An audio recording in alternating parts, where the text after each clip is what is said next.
What up, people? It's Throwback Thursday.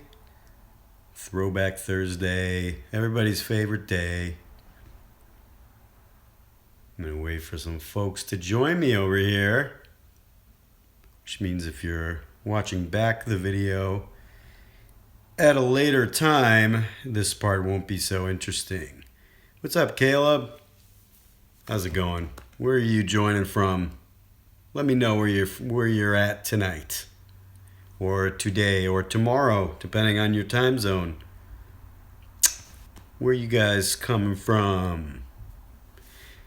So yeah, it's Throwback Thursday. That's not necessarily the purpose for the video. Concord, I'm in Boston. Awesome. I was in Manchester, New Hampshire last weekend. Colorado. I'm going to be in Colorado at the end of the month. Are you anywhere near Greeley? I'm going to be at the UNC Jazz Festival. Oh, cool. You guys sang our air arrangement. Sweet. Command performance. Love it. How'd you find the arrangement? What did you like working on? Cool. Well, yeah, so you're near Greeley. It'll be my first time in Colorado, actually. But, there's a great jazz program at University of Northern Colorado, one of the best programs there is in the country. And I got invited to do a little clinicking out there. So I know that I've never been there, but I know the festival's got a great reputation. So come say hello. It's just going to be me, not the whole group, but I'll represent. UNC rocks. Tell Carrie I said hi. Sweet, will do.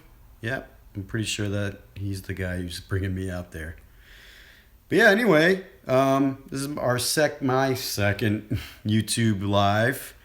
I just really liked it last time, and I kind of wanted to do it again, and I was a little bored. I just finished up a little promo video that we're gonna be making a pretty cool announcement in a couple days. So I was working on that thing, and then I was like, what else could I do tonight? I want to hang with people, and I'm by myself, so I resort to social video. So yeah, what do you guys want to know or talk about? You spent the entire day recommending us. Thanks. That's really awesome when people we notice these things, by the way, when people either share a video on Facebook or tweet about us, anything that kind of links back to us that we can see if you're doing it publicly. When we see that, it's really brightens our day for real. Yeah, because we make all this stuff, and it's great to get feedback on it and that sort of thing. But when people share it and try to spread the word, and basically, it only takes a few seconds to share something, but it's A, you kind of got to go out of your way even to click that. And B, when you share something, it's you're revealing something about yourself. You don't share. Well, there are people who are compulsive oversharers, and that's okay. I don't judge. But for most people, it's you only share stuff that is a reflection of what you really are into, or an issue that really resonates with you, or something like that. I know for being a musician, I don't share a whole lot of music on social media, because I'm if I'm putting myself, it's I don't want people to check something out that I'm not that into, So anyway, sorry, you said something, but I missed maybe there was a question. I don't know. Sorry if I missed a question. Your question was after that, how low can you go? It's the only question bases get asked, by the way, I like to say what we got in our arrangements. There's some B flats in the arrangements, but realistically, because we've got a pretty acoustic, classic kind of vocal group sound, there's not much crazy sub stuff going on. I mean, I do sing on mic, obviously, but we kind of keep things in how you would maybe classically arrange things. At least that's kind of a lot of our stuff. We definitely branch out and do other things where I'm getting more electro, and then maybe we do some different things because it's also a recording project. So I noticed you guys play instruments and have personal gigs and stuff. What do each of the guys do performance-wise outside of accent? So yeah, great question. We're actually all instrumentalists first. None of us really started as a singer. We just love singing. And a lot of us came up playing jazz. And when you play jazz, it makes you kind of like, I don't know, this was my experience, but I'm pretty sure it would be similar for the other guys. You know, when you were growing up, knowing a little bit about jazz, and then if you would hear a vocal group that was doing those harmonies but singing them, and you just know how like hard that is, you know, like compared to playing like piano, where there's different things that are hard about piano, but like playing the notes, like playing close harmonies is not what's hard about playing piano, you know.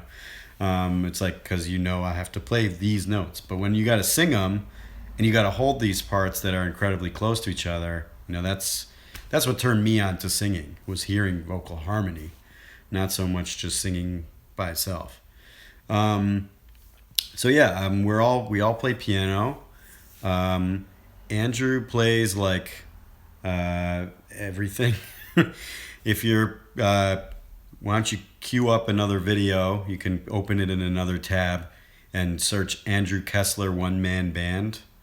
You'll see a couple things where he plays everything, rhythm instruments and horns. It's not fair. JB plays bass as well, double bass and electric bass. I play trumpet as well. So yeah, we've all been in different bands.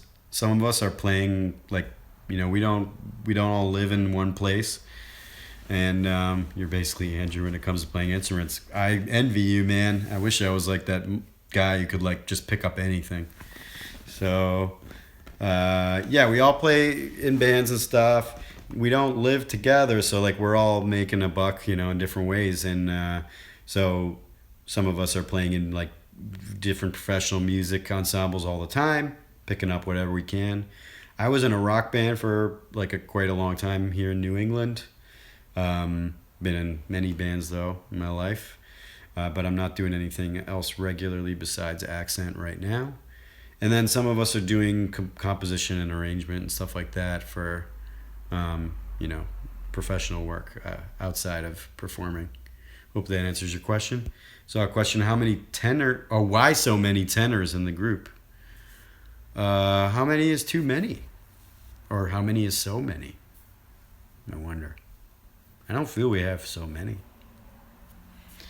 We are a 6-part group, so it's sort of arbitrary that we say the parts are tenor 1 through 4, and then baritone and bass. But you might sometimes see soprano, alto, or like soprano 1, soprano 2, or soprano, alto 1, alto 2. We've kind of just figured like going with the more traditional definition of soprano and alto, that they would likely be female, and we don't have females in the group. So we just call them tenor 1, but obviously like tenor 1 is not singing in a tenor range. It's counter tenor. Yeah. But yeah, pretty normal arrangement ranges for 6 parts. We can't go crazy super high like a female soprano could do. So there are limitations there, and you just play to them, make them your strengths. What else we got going on? Speaking of, what's up, Zach? You putting out any stuff soon? Speaking of accents, instrumental abilities, have you guys ever thought of jamming as an instrumental group? Yeah, it's kind of, yes. And like we've talked about, like maybe we need to have instruments as part of our show at some point. There's no law that says we have to be a cappella forever, and it could be kind of cool. We almost did that during one of our Christmas shows last year, but ultimately we're just like, let's not. Then we got to worry about having instruments at the gig and blah, blah, blah. It's like, sometimes it's like kind of nice to never have to lug any gear around. But yeah, I mean, we've like jammed around the piano and like, I don't know, melodica, we've messed around a bit. But a lot of times when we get together, it's like it's extremely compressed, like time, So we're not screwing around a whole lot. We are enjoying it, but it is very focused. But maybe like later on when we really don't need to be like that because we're just like on the road all the time and whatever, then we'll just jam more and maybe we'll capture some of that. So some other hobbies we have. Yeah, we kind of all have normal hobbies. Some of the guys are really into like board games and video games. Um, what else? Danny is a pretty avid climber. He does a lot of indoor rock climbing. Um, I like to, well, I don't know if I like to work out, but I do that. um, Andrew does some climbing as well. I like to be social. I like to be with friends. I'm pretty boring, kind of, like in terms of my range of hobbies. But let's see. We should move in together. That's the goal. Well, maybe we'll have different houses, but privacy. Do we have plans to play in LA again? Assuredly, we will. It's not specifically on the books at the moment, but it will happen. So, talk to your local promoters and clubs and spread the word. But yeah, I think next time we're heading out west, we'll make sure that we have an LA stop. Who has perfect pitch? Nope, nobody. At least none of us thinks we have perfect pitch, but some very strong pitch in the group, just not technically perfect. But we're all pretty good. I sort of tend to feel like I have memorized pitches. I can like find a pitch because I've heard a recording many, many times or something like that. So that helps. But, sometimes you're like a few cents off or something. So. How long does it typically take to rehearse material when we're together? It comes together pretty fast. I mean, we practice like crazy before we get together, and we all have our own preferences for how to do that. When we finally rehearse, I mean, I would say like we're definitely ready to kind of put something in the lineup at a show if we've had 2 pretty solid rehearsals on it. I'm not saying that's ideal. I'm just saying like usually we kind of expect that because we show up somewhere that might be all we have in terms of time to try out a new song. We prefer now we have like a lot of repertoire and we don't have to be that stressed about it. So for example, when we were together a couple weeks ago, we started rehearsing something and probably put it in the show 6 days later. And we weren't like rehearsing it every day, but we were like just kind of coming back to it, and it was actually pretty relaxed. And then we're like, okay, let's just try it tonight, and it went really well. So, Higher Ground from Tiffin says hello. Hey, hope you guys are doing good. It's great to meet you. Do we have long-term goals of what we want? Taking it or taking it one day at a time? Yeah, kind of both. You got to have goals and you got to be realistic. You got to know what's going on today and tomorrow and next week and have something you're shooting for. We have a big challenge, and there's no magic way around that unless someone wins the lottery. But that's just our challenge, but we're just working through it. It's like it's kind of like normal for us, which is it. I mean, it does suck a lot, but it's if we were all living in the same place, we would be rehearsing all the time, and we'd probably be picking up a lot of gigs that aren't so great because it wouldn't be so risky. We'd just be like, yeah, we're free Saturday. We'll play a crappy club. So in a way, we have the luxury of not having to take those gigs because it's not practical. We can't make that work. So we kind of hold out for bigger things, and then those things are better, and they're kind of like better for our confidence anyway, I would think, So it's just a different way of going about things. Um, who arranges the most in the group? It's probably tied between Simon and James. JB's done quite a bit. Andrew has arranged stuff we've done. Danny's arranged stuff we've performed, not recorded. I guess I'm the only one who hasn't put something forward to the group, but I'm doing most of the other stuff, by the way. So, just kind of what happens. But I plan to. But I'm still learning from the other guys, and I'm not afraid to say it. Who in the group can sight sing? Great question. All of us are really good readers, and that's probably partly why we're able to rehearse quickly. Yes, we come prepared and have parts learned, but when we first start rehearsing something, even though we're kind of ready to rehearse, most of us will have charts. Doesn't mean we're like reading every note by that point, but like it really helps. Plus, having the charts, the way that I can't speak for everybody, but the way that many of us kind of came up through learning things and the way we want to rehearse, it just helps you know where you're at in every chord. And with the kind of music we do, it really helps. And like, I'm the ninth, or you can kind of like if tuning is really hard on a chord, you can dig in and be like, why is it hard? Understand like why your part is hard to hear, why in context it's hard, why compared to somebody else, you have an interval that's hard to tune. It can be very nuanced. Not everybody wants to dig in that way.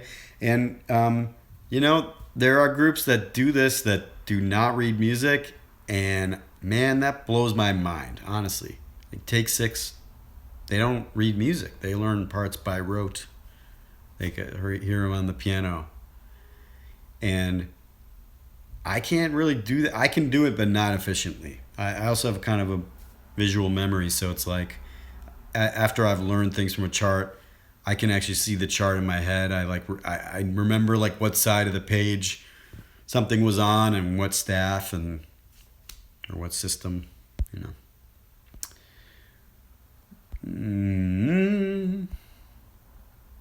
I love your questions tonight. There's better questions on YouTube Live than Facebook Live. Why is that? Have I written my own music? I've written I write songs here and there. I don't get that like bug very often, but I do. And yeah, I did the reharm thing last year. What programs are we using? Variety, but mostly Pro Tools and Logic. Simon uses Cubase. No disrespect. And our mixing all happens in Pro Tools though. But everybody is free to kind of record the way they want. In the end, you're just sending a WAV file, Doctor Who fans in the group? I think so. Can't remember. Who are my favorite or biggest influences singing bass? Well, you probably have pretty predictable answers. I'm a big Alvin Chia fan. He's the person who made everybody know what was possible in jazz a cappella bass. Before that, I was a pretty big 90s R&B fan, and there were a lot of I don't know that the groups were as good, as the ones I came into later, but there was a lot of bass singing, and these R&B groups would often do a cappella songs and include them on their albums, and that was like pretty risky for like a pop group or something. So Michael, is it McCary or McCrary? McCary from Boyz II Men, of course. And who else? Yeah, he definitely was important for me. And then on the jazz side, I came into the Singers Unlimited a little bit later, but Len Dressler for sure. Otherwise, not necessarily bass singing, but just singing, like male singers, I'm a big Peter Eldridge fan. He's the baritone in New York Voices. And they aren't primarily an a cappella group, so he's not doing like bass stuff, like scat bass that often. Although he can. But he's just like, I listen to him a lot in terms of, wanting to be a male jazz singer, So sometimes when I'm asked to list things, I draw a blank. So there's a whole lot more. Let's see. Let's say. Gotta go. Yeah, I gotta go soon too. Yeah, we're Pentatonics fans for sure. And we've met them. We met Home Free. And yeah. It's hard, yet it's tough to think about like vocal groups collaborating because arrangement wise, like who's doing, like how many, like how do you do that? So it can be not as easy as it sounds, but of course it can work. Pentatonics just collaborated with Manhattan Transfer, so definitely possible. But it would be a lot of voices. Larry, Moe, Shemper, Curly. I'm a Curly guy. It might be the easy answer, but man, that guy's funny. I'm a big Three Stooges fan. So, questions are kind of slowing down. Maybe not. I like hanging with you guys, though. Do you have tips for bass singer? What do you want to know? Be specific. Of course I do. And I'm always learning. Am I having a good day? I had a good day. Thanks. Are you? Yeah. I think I've gotten most of the questions. How do you develop a strong mixed voice? You got to ask JB that question. He's done a lot of technical work though. And he's also a fan of something called the, oh my gosh, it's the end of the day and my brain is gone, the CVT. I'm forgetting what C stands for. Something vocal technique. Someone fill it in for me. But it's like a whole system of learning, and it can apply to pop and jazz singing. It's not just not just for like a classical singer. And yeah, there's a whole lot of stuff like that about how to like find that and develop it and make it strong.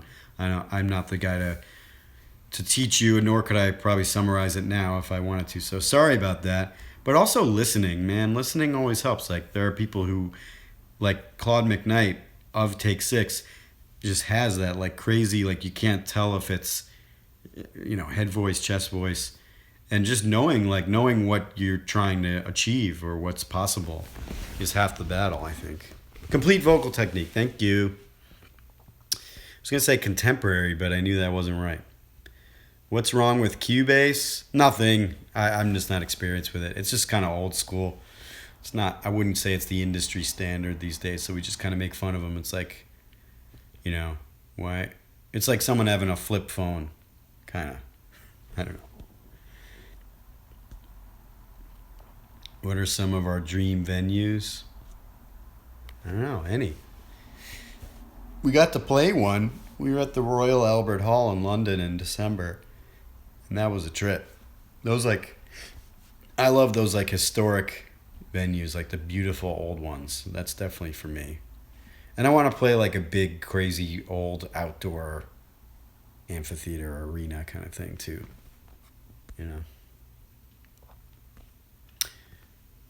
Who has the highest falsetto?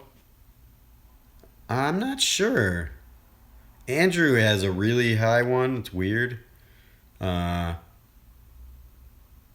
and JB have kind of been working on their whistle, but I don't know that we don't use it in performance. So one of them might have technically the highest if you count that. Andrew might have the highest falsetto though. I'm not sure. Biggest challenge of mixing several voices in one track? Well, depends what you mean. I mean, for us, the challenge is I would say the challenge for us is acoustics because we're not recording in the same space. And of course, we want to simulate that we are. We want it to be a congealed track in the end. So That takes a bit of surgery sometimes just to make things not kind of fight each other in the mix. But otherwise, it's the same challenges as everybody else has with everything. Um, Giving everyone their right space. I mean, there's like for us, we've got 6 parts basically to mix. Sometimes we got doubles or whatever sometimes, so you got to work on those. But like that can be tricky to just find like the right frequencies and everybody's voices that are kind of bring everybody's sweet spots out, you know. Um, yeah, cool. Well, listen, I had a good time chatting with you guys. Like I said, I didn't have much of a plan, and hopefully next time I do a YouTube live, it has all of us, so you don't. I hope you didn't feel fooled. It was only me.